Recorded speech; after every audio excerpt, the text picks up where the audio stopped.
E nessa noite, muito grato a Deus por Ele permitir que eu retorne, eu quero continuar aquilo que a gente vinha fazendo, expondo Colossenses, do ponto onde a gente parou, que foi o capítulo 3, o versículo de 1 a 17.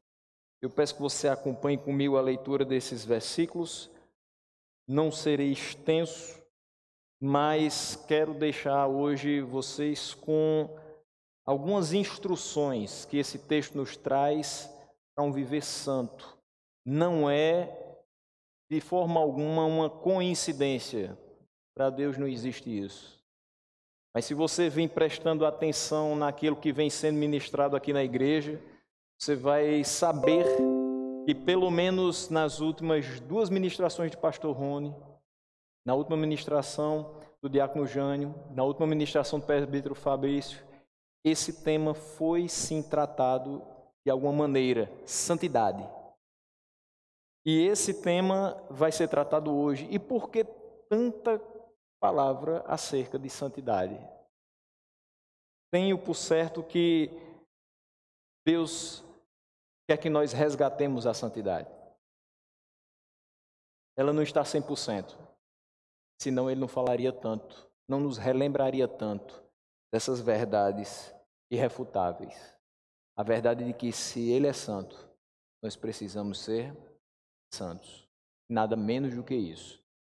Então vamos à leitura de Colossenses 3, de 1 a 17. Portanto, já que vocês ressuscitaram com Cristo, procurem as coisas que são do alto, onde Cristo está assentado à direita de Deus. Mantenham o pensamento nas coisas do alto e não nas coisas terrenas, pois vocês morreram e agora a sua vida está escondida com Cristo em Deus. Quando Cristo, que é a sua vida, for manifestado, então vocês também serão manifestados com Ele em glória. Assim façam morrer tudo o que pertence à natureza terrena de vocês: imoralidade sexual, impureza, paixão, desejos maus e a ganância, que é idolatria. É por causa destas coisas que vem a ira de Deus sobre os que vivem na desobediência, as quais vocês praticaram no passado quando costumavam viver nelas. Mas agora, abandonem todas estas coisas: ira, indignação, maldade, maledicência e linguagem indecente no falar. Não mintam uns aos outros, visto que vocês já se despiram do velho homem com suas práticas e se revestiram do novo, o qual está sendo renovado em conhecimento à imagem do seu Criador. Nessa nova vida já não há diferença entre grego e judeu, circunciso e incircunciso, bárbaro e cita, escravo e livre, mas Cristo é tudo e está em todos. Portanto, como povo escolhido de Deus, santo e amado, revistam-se de profunda compaixão, bondade, humildade, mansidão e paciência. Suportem-se uns aos outros e perdoem as queixas que tiverem uns contra os outros. Perdoem como o Senhor lhes perdoou. Acima de tudo, porém, revistam-se do amor, que é o elo perfeito. Que a paz de Cristo seja o juiz em seu coração, visto que vocês foram chamados para viver em paz, como membros de um só corpo. E sejam agradecidos. Habite ricamente em vocês a palavra de Cristo, ensinem e aconselhem-se uns aos outros com toda a sabedoria e cantem salmos, hinos e cânticos espirituais com gratidão a Deus em seu coração. Tudo o que fizerem, seja em palavra ou em ação, façam-no em nome do Senhor Jesus, dando por meio dele graças a Deus Pai. E nessa noite a gente sai daqui sabendo o que deve deixar e o que deve trazer para a nossa vida, de modo que ela seja santa aos olhos do Senhor.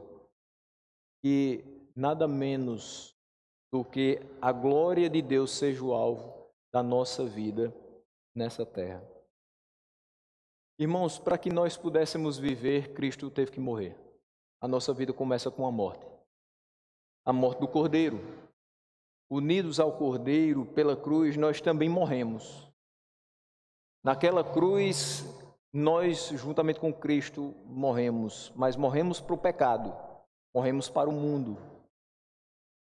E ressurretos com Ele, nós vamos desfrutar de uma nova existência, de uma nova vida. Os nossos pensamentos mudaram. Eu espero que seja assim. Que a nossa mente hoje se preencha com coisas totalmente diferentes daquilo que antes. O nosso linguajar mudou. As pessoas percebem que aquilo que nós falamos não tem mais muita semelhança com as palavras que a gente proferia em outro momento. O nosso comportamento mudou. Não à toa, algumas pessoas, ainda hoje, com toda a dificuldade do nosso mundo, ainda olham para a gente e dizem assim: fulano é diferente. Fulano comporta-se diferente. Ele tem um jeito diferente. Ainda bem que ainda existe alguém que percebe diferença em nós. Porque hoje já não vivemos nós, mas Cristo vive em nosso ser. E essa entrega do Senhor Jesus na cruz do Calvário revela um amor que a gente não consegue medir, que a gente não consegue compreender ao todo, que a gente não consegue imaginar em contextos puramente humanos. Nenhum pai entregaria o seu único filho para que qualquer outra pessoa, por mais amor que ela devotasse a essa pessoa, pudesse viver. É fato que aqueles que têm filhos biológicos ou adotivos, de maneira alguma os cederiam para que uma pessoa qualquer que estivesse passando por aí e necessitasse de vida, para que eles morressem no lugar dessa pessoa. Por mais bondoso que nós pudéssemos ser, por mais caridosos que fôssemos, por mais regenerados que sejamos, de modo algum nós tiraríamos da nossa própria carne para dar em favor de outra pessoa. Certamente aquele que é pai e que é mãe de verdade não queria que o seu próprio filho se sacrificasse em seu favor. Porque o pai e a mãe de verdade vê o filho com febre e pede a Deus que a febre passe para ele, para o seu filho não sofrer. Então é óbvio que nós não queríamos que um filho nosso morresse para que a gente tivesse vida. Mas não foi assim que aconteceu. Ainda bem que não. O pai enviou o filho.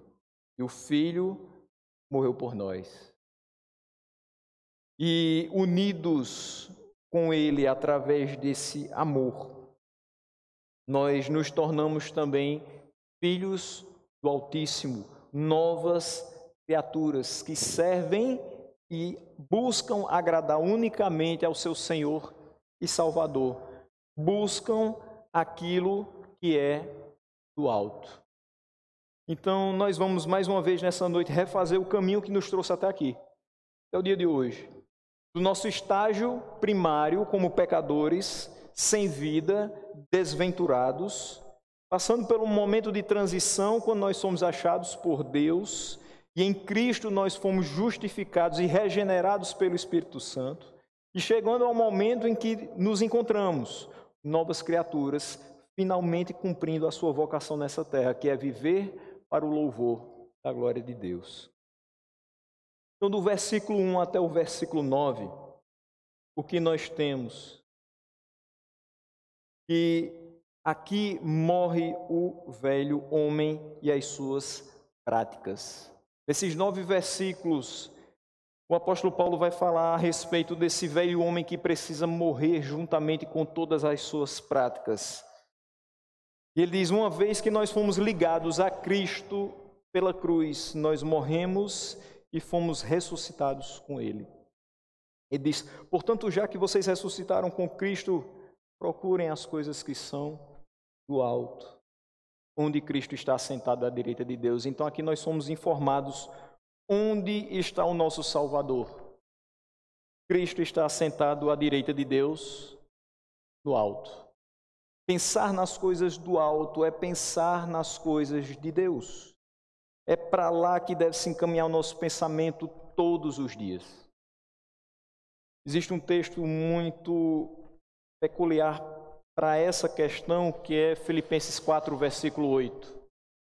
Tanto tudo que é amável, tudo que é puro, tudo que é verdadeiro, tudo que é de boa fama, se algum louvor existe, nisso seja ocupado o vosso pensamento. Então, Se nós queremos viver como cidadãos dos céus, que de fato somos, o nosso pensamento deve estar voltado para o alto. Mantenham o pensamento nas coisas do alto e não nas coisas terrenas, diz o versículo de número 2. Isso não quer dizer que nós devemos ser pessoas alienadas, que não sabem o que está se passando ao nosso redor, o que ocorre no mundo, mas quer dizer que importa levarmos uma vida pautada nos valores eternos, buscando a vontade de Deus para as nossas vidas. Entenda que no momento que a gente vive, tudo nos leva a pensar no aqui e no agora. Tudo nos leva a querer ser imediatistas na busca de uma solução para o problema que a gente tem vivido. A gente, dia e noite, pensa na possibilidade de receber uma dose do bendito imunizante. A gente, dia e noite, pensa acerca da segurança que a gente tem se ficar isolado dentro de casa ou se a gente continuar, entre aspas, normalmente a nossa vida diária no trabalho que a gente tem fora de casa. A gente pensa nos que ficam, a gente pensa naqueles que estão se sacrificando, de certa forma, para poder prover os serviços que são essenciais. A gente é levado a pensar nas coisas terrenas o tempo todo. E se a gente não se aperceber das questões do alto, como passar por tudo isso sem maiores danos, nós não temos outra forma de encarar não somente esse problema, mas a vida inteira, a não ser pensando nas coisas do alto. Não tem como encarar doenças, problemas, conflitos, guerras, se não for baseado naquilo que Ele nos dá na Sua palavra. A certeza de que Ele tem cuidado de nós todos os dias. Não andemos ansiosos por coisa alguma. Entreguemos a Ele, lancemos sobre Ele as nossas ansiedades. Ele de fato tem cuidado de nós. E não veja isso simplesmente porque até hoje você não foi infectado. Porque mesmo que você seja, Ele continuará cuidando de você. Mesmo que os seus sejam, Ele continuará cuidando de você. Mesmo que todos nós sejamos tragados, isso não vai acontecer pela misericórdia de Deus. Mas ainda assim, Ele continuará cuidando de nós. Porque quando partirmos daqui, sabemos para onde vamos. E sabe por que nós sabemos para onde vamos? Porque Cristo se entregou por nós. Então pense nas coisas do alto. As coisas terrenas nos apavoram. As coisas do alto nos trazem confiança e tranquilidade. Porque aquele a quem servimos é de fato poderoso. Nós morremos, meus irmãos, para tudo que antes era costume do velho homem. E agora a nossa vida está escondida em Cristo. Diz o versículo 3, pois vocês morreram e agora a sua vida está escondida com Cristo, em Deus. Isso me faz lembrar o Salmo 119, versículo 11, que diz, guardei, escondi no coração a tua palavra para não pecar contra ti. Momento em que você é encontrado, é achado, é atraído por Deus pela pregação do Evangelho, você deve pegar essa palavra, se alimentar dela todos os dias e guardá-la, escondê-la no seu coração para que você não peque contra ele. E isso diz muito daquilo que nós temos passado. Em determinados momentos eu passo a pensar se a nossa ansiedade, se a nossa vontade de resolver as coisas com as próprias mãos, de tentar bolar uma estratégia para sair do buraco onde a gente se encontra, não passa também por uma forma de dizer, Deus, eu não confio totalmente em Ti. E aí eu peco contra Ele quando eu faço coisas pensando que meu braço é suficiente, pensando que minha inteligência é suficiente, e ela nunca é. Para todas as questões da nossa vida, nós temos a Ele. Nós precisamos sempre lembrar através da palavra de Deus, do poder, do cuidado, da provisão, da providência, do amor de Deus por nós, para não pecarmos contra Ele, para não dizermos como os antigos que foram relembrados pelos profetas, principalmente por Malaquias: Senhor, no que o Senhor tem nos amado? Ele tem nos amado e muito. Senhor, no que o Senhor tem feito bem para nós? Ele só tem trazido bem para nós. A gente pode aguentar um pouquinho qualquer tipo de mal, porque Ele só tem feito bem a nós. E nós sabemos que o mal não se perdura, porque de fato o choro dura uma noite inteira, mas a alegria que vem do Senhor, ela vem certamente pela manhã, quando as suas misericórdias se renovam sobre a nossa vida. Então, desse modo, é necessário não somente afirmar que se morreu com Cristo, mas de fato ter uma atitude de quem está morto para o pecado e viver em santidade. O versículo 4 diz: Ele é a nossa vida. Quando Cristo, que é a sua vida, for manifestado, então vocês também serão manifestados com Ele em glória. Ele é a nossa vida, Ele é a nossa salvação. E Ele ordena: sede santos como eu sou santo. Não se iluda achando que ao cantar o refrão da canção Eu Escolho Deus, você já reflete ali a mudança radical que ocorre na vida de um real convertido ao Evangelho. Sabe quantas vezes a gente escolhe Deus? Nenhuma. No Antigo Testamento nós temos um texto que diz assim: não fostes vós que escolhestes a mim, mas eu os escolhi a vós outros.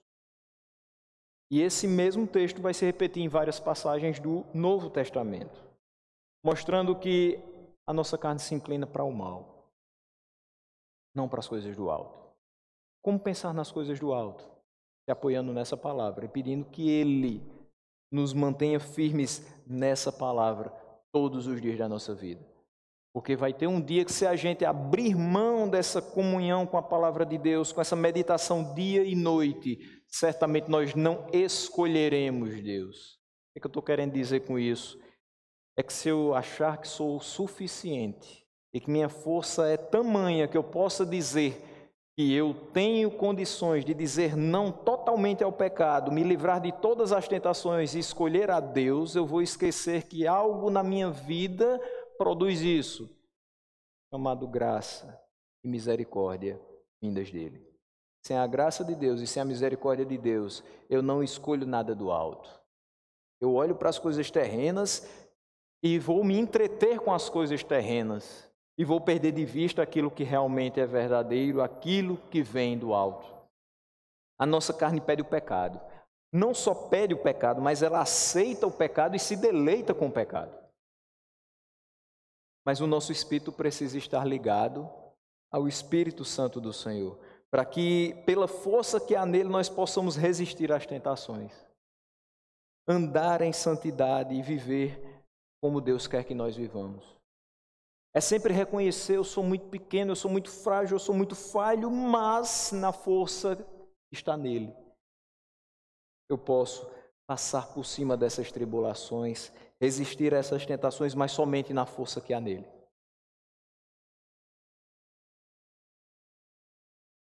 Ninguém de si mesmo vive em santidade. Esse é um grande problema que nós temos. Mas nós não somos pecadores regenerados? Sim, de fato, nós somos pecadores regenerados. Mas não vem de nós a capacidade de viver em santidade 100% do tempo. De vez em quando a gente pisa na bola e pisa feio. E a gente vai para os pés de Deus e diz: Senhor, me perdoe por isso, por isso, por isso e por isso. E as nossas orações de confissão de pecados às vezes começam a ser mais longas do que as nossas orações de ação de graças. Porque nós temos pecado muito. Porque não temos dependido do poder do Espírito Santo. Se de fato nós entendermos que não há um justo, nem um sequer, nós buscaremos mais a Ele e dependeremos mais dele para que a nossa vida realmente continue em santidade. A Confissão de Fé de Westminster traz a seguinte sentença: mas se vivemos com ele, por ele e para ele, teremos a santidade como motivação prioritária dos nossos corações, porque uma vida santa glorifica a Deus. Ou seja, é somente sabendo, de fato, nós buscamos a glória de Deus e uma vida santa glorifica a Deus, que nós vamos buscar sair das tentações, resistir às tentações. Para que nós sejamos santos, como é o que nos criou, as características do velho homem devem ser completamente deletadas da nossa existência. O versículo 5 começa a falar a respeito disso, quando ele diz: assim façam morrer tudo que pertence à natureza terrena de vocês. Tudo aquilo que é da carne deve ser retirado, extirpado da nossa existência. Imoralidade sexual, impureza, paixão, desejos maus e a ganância, que é a idolatria. A imoralidade sexual já foi muito bem exposta em sermões passados. A impureza, quero deixar aqui alguma observação a respeito dela, que ela pode se refletir no pensar. Às vezes a gente acha que só se peca consumando-se o ato de pecar. Mas às vezes pensar em pecar já é pecado. Se aquilo ocupa o nosso pensamento, já estamos pecando. Vai ficar pior se a gente consumar o pecado. Mas o simples fato de se entregar ao pensamento de talvez ceder à tentação, isso já é pecaminoso. O que eu quero dizer com isso? O texto do Sermão do Monte, quando trata de adultério, diz o seguinte: ouvistes o que foi dito na lei de Moisés, se você adulterar, você será réu deste crime que você cometeu, deste pecado que você cometeu. E agora eu vos digo que se alguém olhar com a intenção impura em seu coração, já adulterou com aquela pessoa. Então, a coisa é muito mais profunda, é muito mais dura do que a gente pensava ser. Não é simplesmente o fato de fazermos, mas é o fato de pensarmos em fazer. Isso já é muito problemático. E a impureza no pensar nos leva, em determinados momentos, a agir. De tanto pensar, você cede e age. E aí, a impureza no falar. Tem certas coisas que não cabem na nossa boca. Certas palavras nunca deveriam fazer parte do nosso vocabulário. Há coisas, de fato, meus irmãos, que nem devem ser tratadas, discutidas ou levantadas no meio dos santos, porque não convém. Nós ouvimos sobre isso. Também uma impureza nas ações, uma sujeira moral. Nós temos vivido numa sociedade em que as pessoas têm sido embriagadas, não somente com as bebidas alcoólicas, mas embriagadas, encharcadas de imoralidade. Cada dia é mais normal atos imorais. E parece que para algumas pessoas, quanto mais, melhor. Melhor reputadas elas são no círculo de sociedade que elas participam. Parece que quanto mais baixo se vai, mais alto se é jogado nos holofotes dessa sociedade. Quando para nós deve ser totalmente o contrário. Quanto mais alto nós subirmos, para entendermos que nós precisamos pensar nas coisas do alto, estamos subindo para pensar nas coisas do alto, para pensar nas coisas de Deus, para buscar a vontade de Deus e voltar para estarmos lá embaixo, nos humilhando diante da sua poderosa mão. Não é se afundando no pecado que a gente vai ter boa reputação, mas é mergulhando na palavra de Deus e numa vida de santidade que a gente de fato poderá alcançar diante de Deus e dos homens uma boa reputação. Então a impureza deve estar longe da gente. Longe de nós, momentos em que nós teremos ressacas morais. Elas doem muito mais não só na cabeça, mas em todo o nosso ser, porque qualquer ressaca de bebida alcoólica que você possa imaginar ter na vida. A paixão lasciva, o desejo fora do controle, muitos são incontroláveis com o que não deve, mas não são incontroláveis, insaciáveis no desejo de conhecer a palavra de Deus. E isso é impressionante, porque não é somente com pessoas lá de fora. Às vezes a gente encontra pessoas que dizem servir a Deus, mas têm desejos incontroláveis e elas só vão ser paradas pela mão de Deus. Ninguém consegue. Elas não conseguem. Terapias imensas talvez não conseguirão, mas a mão de Deus certamente transformará. Desejos malignos e ganância, a avareza. Quanto mais se tem, mais se quer, mais se busca, em um círculo vicioso atrás de uma coisa que não nos preencherá jamais. Todo ano a Forbes, uma revista do mercado financeiro, coloca lá os 100 mais ricos do mundo. E é uma corrida incessante. Eles começam a se revezar na primeira, na segunda, na terceira colocações. E sabe qual a motivação deles? Tentar passar o outro no ano seguinte. A bolsa de valores caiu, perdi ações, minha fortuna diminuiu 6 bilhões, fiquei em terceiro lugar. Ano que vem, certamente eu vou fazer tudo para voltar ao primeiro lugar, porque a minha motivação é ser o homem mais rico do mundo. Ser o homem mais rico do mundo não vai representar ser o homem mais feliz do mundo.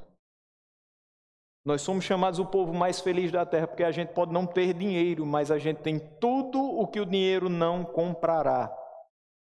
A gente tem paz de espírito, a gente tem tranquilidade, a gente tem harmonia no nosso lar, quando a nossa vida e quando o nosso lar está tendo como centro o Senhor dos Exércitos.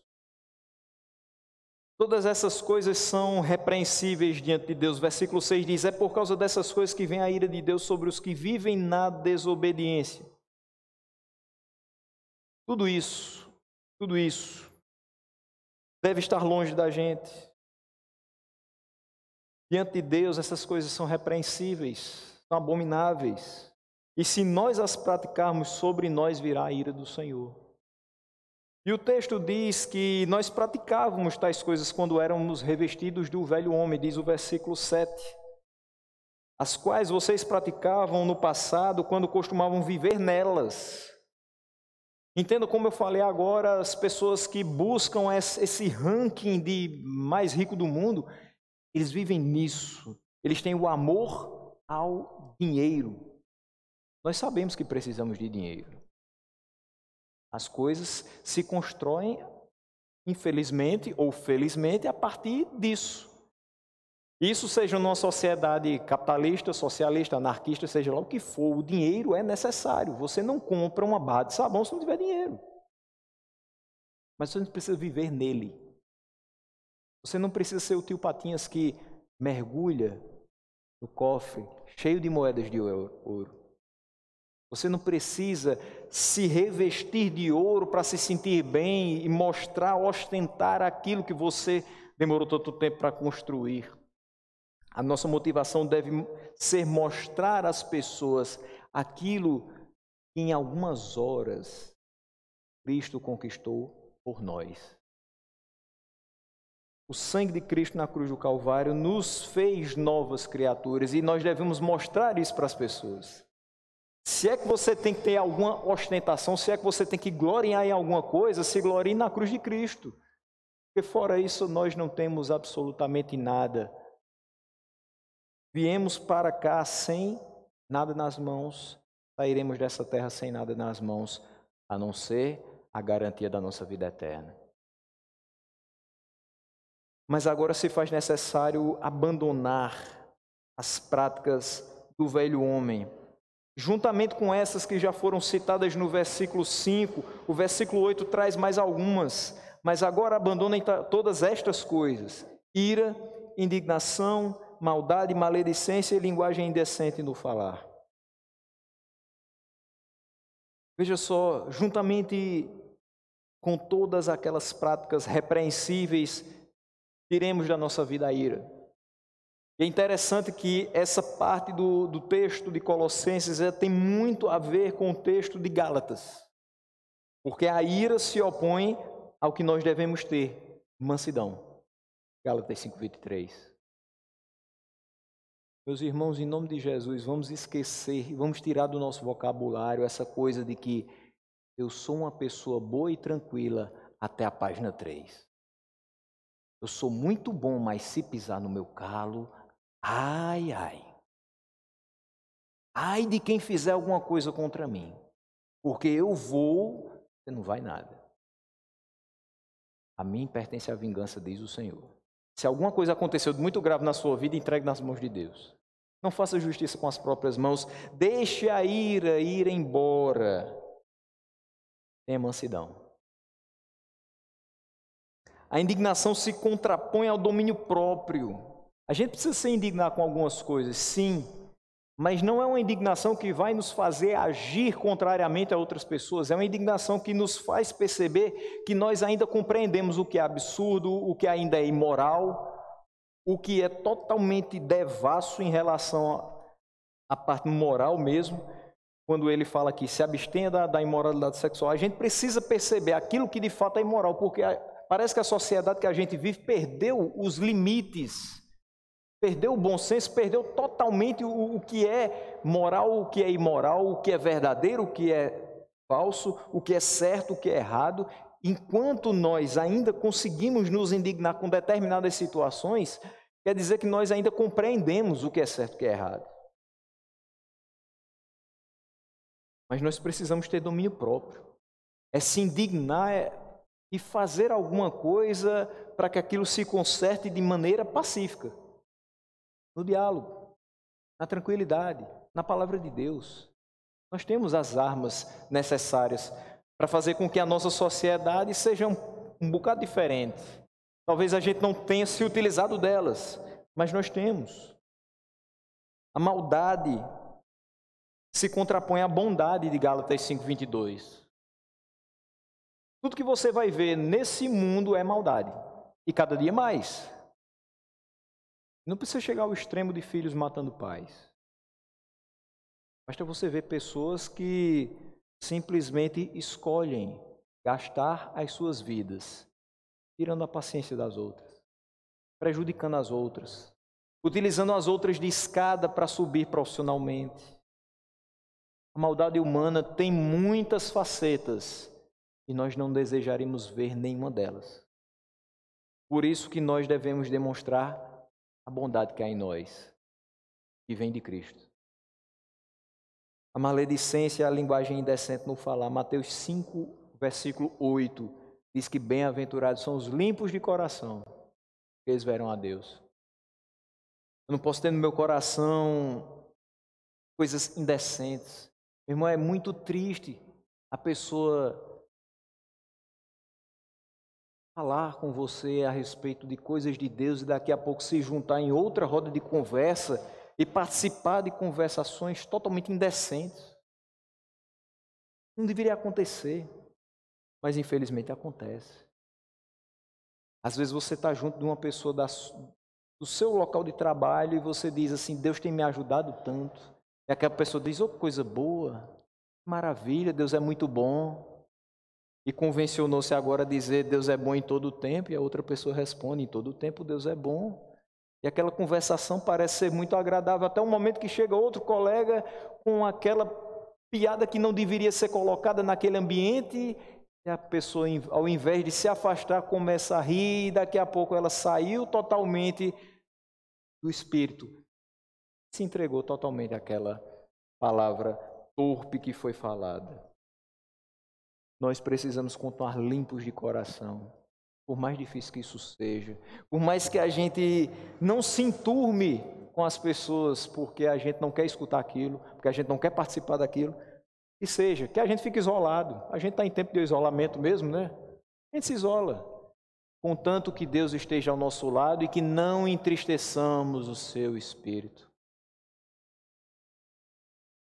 Por último, deixe cada um a mentira, diz o versículo 9. Não mintam uns aos outros, visto que vocês já se despiram do velho homem com as suas práticas. Isso não faz parte daqueles que foram transformados por Deus e que andam na luz, que andam na verdade. Trabalhe sempre com a verdade, por mais dura que seja. E ela é. Porque ela se opõe à mentira, que muitas vezes aparece ou é colocada como sendo a alternativa mais simples para a gente viver. Você faz alguma coisa errada, a coisa mais fácil do mundo é você mentir, encobrir o seu erro e achar que tudo vai passar sem o menor problema. Mas os problemas vêm e a galope. As consequências virão. E as consequências não serão somente a descoberta da verdade. As consequências serão também você perceber que, de fato, você não tem andado na luz, como o Pai na luz está. Uma vez que nós temos a Bíblia como única regra de fé e prática e a consideramos como sendo a verdade, por ser palavra de Deus, nós devemos seguir a Bíblia e andar na verdade. Versículo 10 mostra uma transição. Nós temos todo o velho homem, do qual nós devemos nos despir, ele e as suas práticas. E agora a transição é despido para ser revestido. O versículo 10 nos diz, partir do 9, parte B, visto que vocês já se despiram do velho homem com suas práticas e se revestiram do novo, o qual está sendo renovado em conhecimento à imagem do seu Criador. Irmãos, quando alguém é tocado pelo poder restaurador e regenerador do Espírito Santo de Deus, não tem como se manter o mesmo. Não dá. Se de fato você foi tocado pelo Espírito Santo, se não foi simplesmente um arrepio, porque a janela está aberta e o vento frio passou em você e você acha que se arrepiou e sentiu alguma coisa diferente, mas se foi um toque do Espírito Santo, talvez os seus pelos do braço não vão ficar arrepiados, mas toda a sua vida vai mudar. Já dizia uma canção que eu escutava através da vida de uma irmã, com meus 7, 8 anos de idade.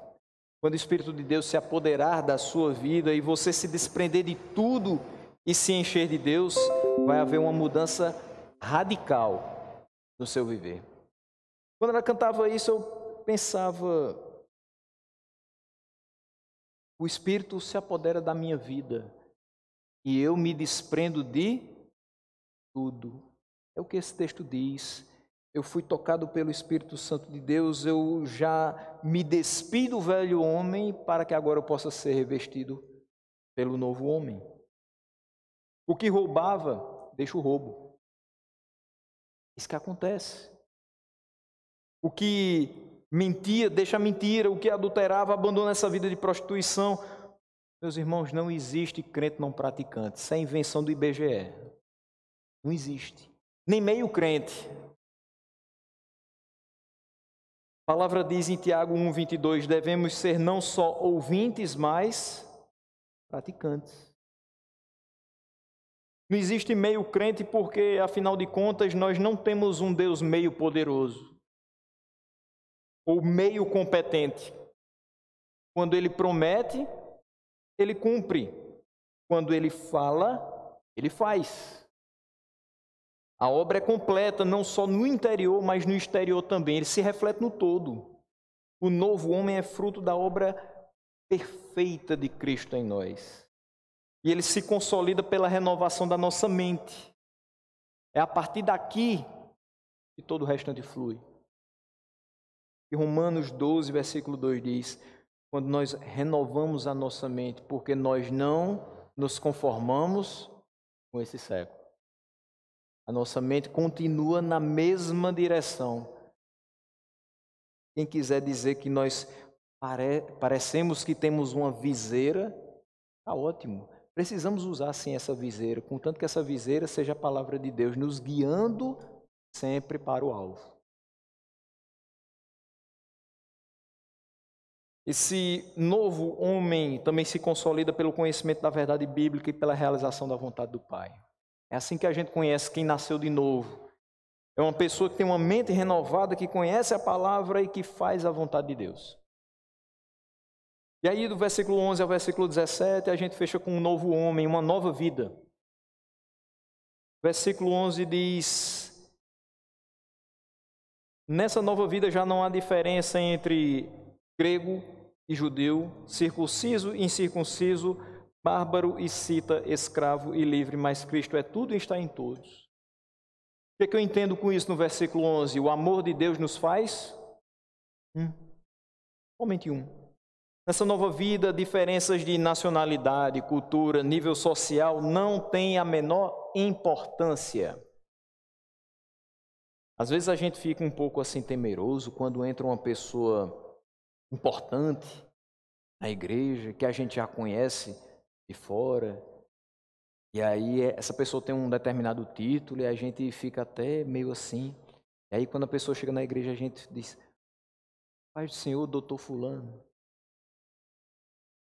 Entenda uma coisa, a gente pode ser doutor, PhD, o que for, aqui dentro a gente é apenas servo do Senhor.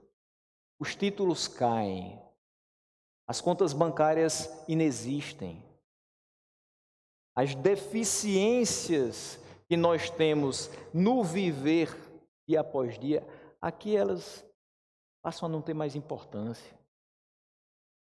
Se sua luz está atrasada, você não é menos crente do que eu.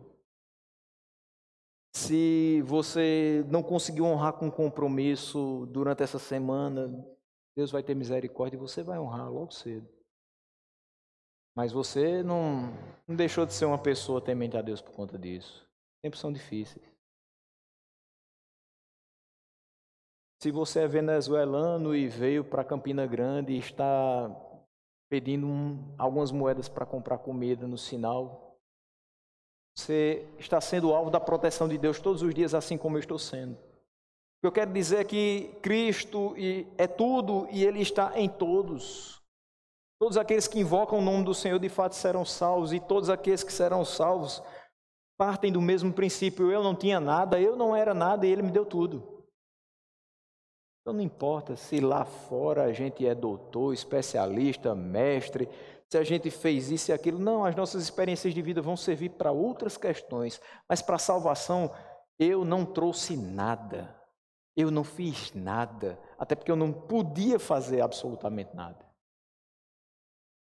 Nada em mim é especial para que Ele olhe para mim e diga: esse merece. A não ser quando de fato Ele olha para mim e vê a Cristo. Aí sim. Aí não é meu merecimento, é o método de Cristo. Cristo é tudo, é a essência do Evangelho, Ele está em todos. Cristo está na vida dos nossos irmãos calvinistas e dos nossos irmãos arminianos. Cristo está na vida dos nossos irmãos batistas, presbiterianos e membros da Igreja Brasil para Cristo. Cristo é tudo e está em todos. Quando isso é levado a sério, meus irmãos, não há divisões. Não há implicâncias de um para com o outro. Nós formamos um corpo coeso e coerente com a mensagem que Ele nos deixou. No versículo 12, ele diz: portanto, como povo escolhido de Deus, santo e amado, revistam-se de profunda compaixão, bondade, humildade, mansidão e paciência.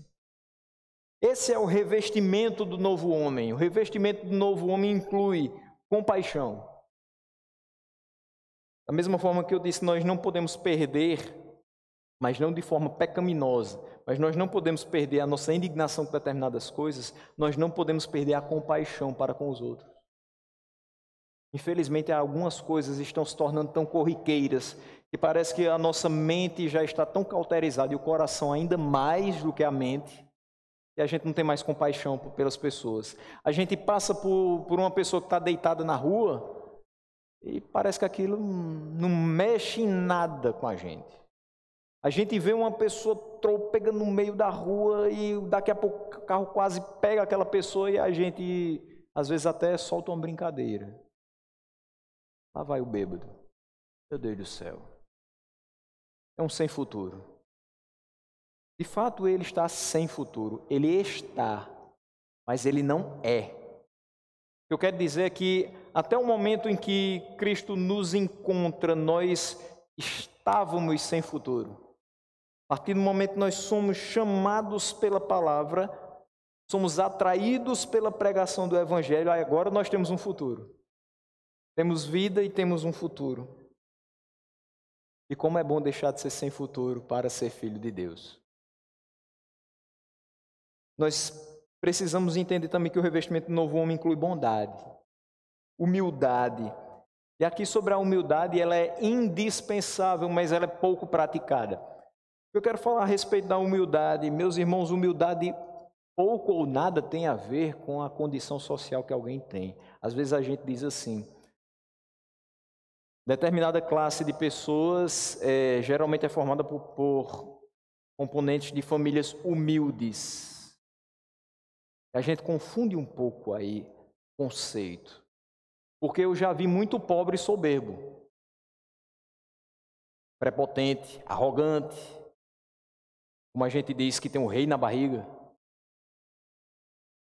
E a gente também pode ver ricos, pessoas poderosas, do ponto de vista humano, que sabem o lugar que elas realmente podem ocupar. E elas não podem se sentir superiores aos outros. A palavra mesmo diz, tenha cada um o seu próximo como superior a si mesmo. Existem pessoas que sabem que aqui elas podem ter até algum sucesso financeiro, mas que isso não representa uma melhor qualidade em relação a outras pessoas. Nós somos uma coisa só. E sem Deus, aí é que as pessoas são uma coisa só. Elas não têm muita diferença. Elas estão caminhando a passos largos para a perdição, independente da sua condição.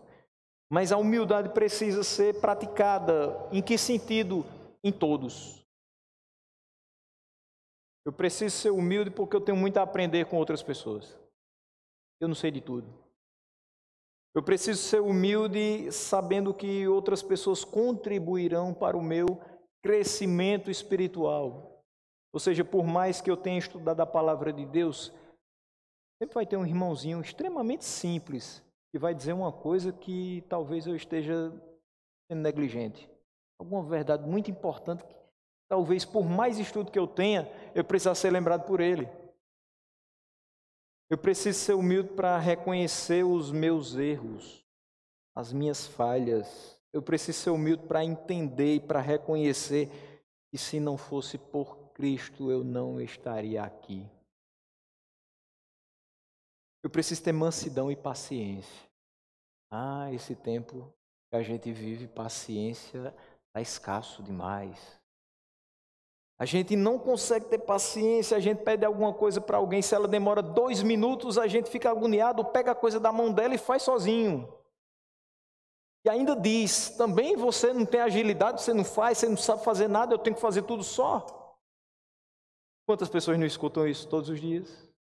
No seu trabalho, na sua casa. Vamos ter paciência. É difícil demais, eu confesso que eu às vezes sou muito impaciente, principalmente no trabalho. Mas a gente precisa ter paciência porque cada pessoa tem seu ritmo, cada pessoa tem seu nível de aprendizagem. E aí eu preciso ser humilde para dizer, eu preciso dela, mesmo lenta, mas eu preciso dela. Isso se reflete na vida da igreja. Às vezes tem um irmão que é muito voluntarioso, mas ele é lento no trabalho, lento no serviço, é lento na aprendizagem. E o que eu posso fazer por ele para que ele deixe um pouquinho de ser lento em tudo isso? Paciência. Ensinar com amor. Talvez ele nunca chegue na nossa velocidade e ande junto com a gente, mas a gente vai puxando ele para que a gente caminhe junto. Versículo 13 mostra que quando Cristo é tudo para a igreja, há perdão. Ele diz, suportem-se uns aos outros e perdoem as queixas que tiverem uns contra os outros, perdoem como o Senhor lhes perdoou. Eu podia fechar aqui, só com essa frase, perdoem como o Senhor lhes perdoou. a gente passaria um bom tempo pensando a respeito disso. A Bíblia não está dizendo assim, tente perdoar. Está dizendo, perdoe, é um imperativo, e ele diz como o Senhor lhes perdoou. Pare 30 segundos para responder 3 questões. Do que o Senhor nos perdoou?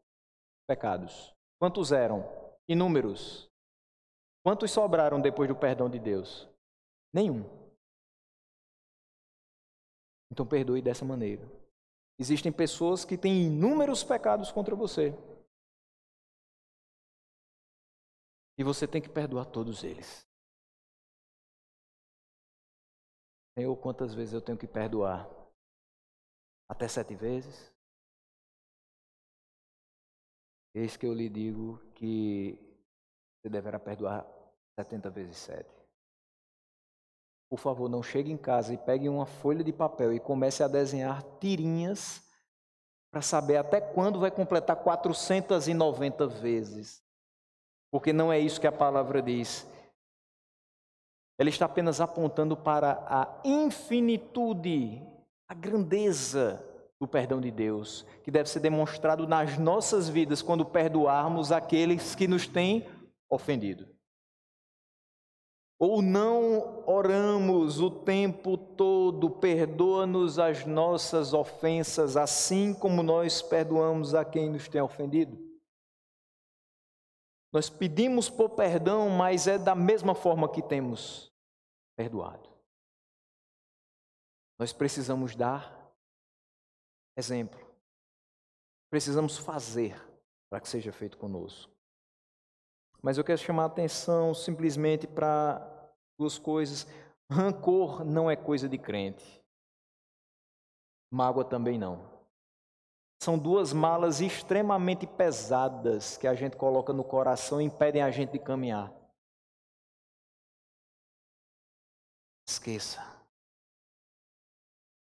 Perdoar não é dizer, tudo certo, fique tranquilo, vá em paz. Na primeira oportunidade, naquele dia, ela disse isso. Naquele dia ele fez isso. A gente faz isso. A gente lembra. A gente ainda sente e dói. Eu não vou te dizer que perdoar é lembrar sem dor. Eu vou lhe dizer que perdoar é de fato esquecer. Os nossos pecados foram lançados no mar do esquecimento. Esse é o perdão. E aqui o texto é bem claro: perdoem como o Senhor lhes perdoou. Tire aquela mágoa da mente e do coração e lance no esquecimento. O versículo 14 nos mostra que o novo homem vive em amor. Ele diz, acima de tudo, porém, revistam-se do amor, que é o elo perfeito. O que eu tenho que amar na vida? Onde eu devo colocar o meu amor? Primeiramente, amor para com Deus. Em segundo lugar, amor para com a obra de Deus.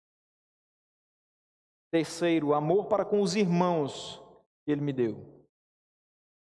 E também amor para com os de casa. Ainda existem exemplos de pessoas que são maravilhosas no contexto de comunidade de fé, mas são insuportáveis dentro de casa.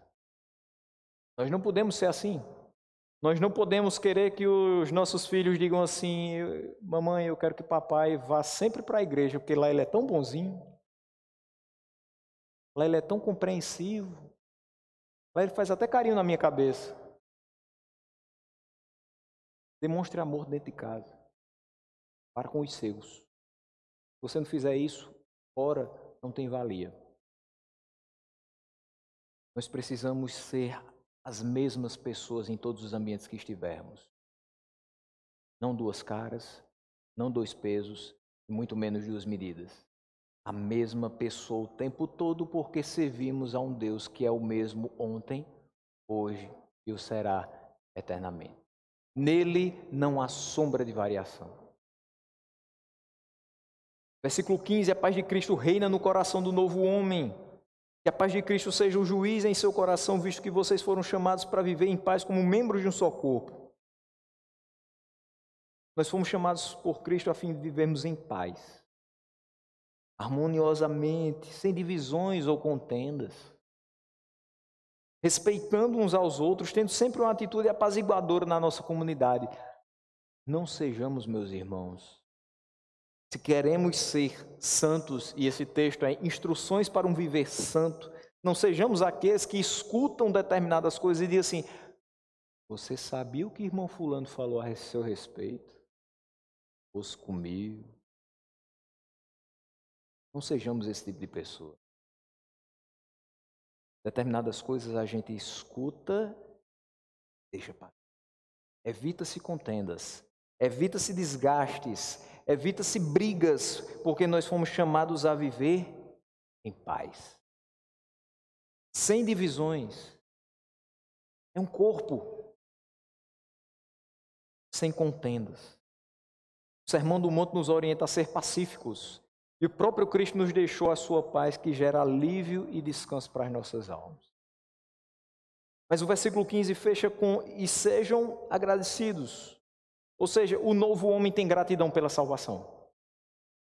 A música O Evangelho, do pastor Paulo César, do Grupo Logos, acerta em cheio na seguinte colocação: mostra ainda a justiça de um Deus que é bem maior que qualquer força ou ficção, e que não seria injusto se me deixasse perecer, mas, soberano em graça, me escolheu. Entenda, eu não merecia, você não merecia, mas Ele escolheu. O que nos resta? Gratidão. Foi a soberania de Deus, foi a graça de Deus, foi o amor de Deus, foi a misericórdia de Deus. Nós precisamos ser gratos por isso. Você pode ser insatisfeito com todas as coisas que você comprou na sua vida, mas com aquilo que Cristo comprou na cruz, você não pode ser insatisfeito. Precisa ser grato. Nós que fomos escolhidos por Ele para um dia habitarmos a santa morada, devemos ser gratos pelo amor, misericórdia e graça com os quais Ele nos alcançou.